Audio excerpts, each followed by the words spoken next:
नोटबंदी हिंदुस्तान के गरीब, किसान, मजदूर और छोटे दुकानदार पर आक्रमण था। नोटबंदी हिंदुस्तान की असंगठित अर्थव्यवस्था पर आक्रमण था।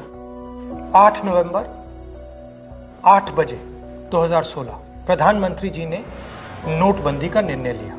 500 रुपए, 1000 रुपए का नोट रद्दी कर दिया। पूरा हिंदुस्तान बैंक के सामने जाके खड़ा हुआ।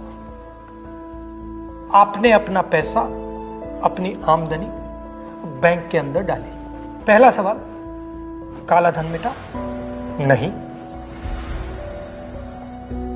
दूसरा सवाल, हिंदुस्तान की गरीब जनता को नोटबंदी से क्या फायदा मिला? जवाब, कुछ नहीं।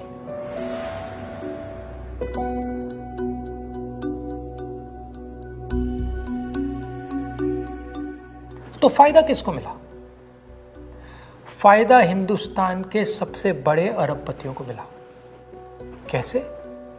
आपका जो पैसा था, आपके जेब में से, आपके घरों में से निकालकर उसका प्रयोग सरकार ने इन लोगों का कर्जा माफ करने के लिए किया।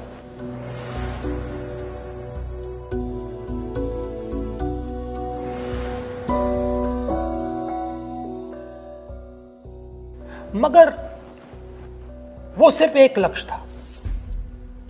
दूसरा लक्ष्य भी था छुपा हुआ, जमीन साफ करने का। जो हमारा इनफॉर्मल सेक्टर है, असंगठित अर्थव्यवस्था का सेक्टर है, वो कैश पे चलता है।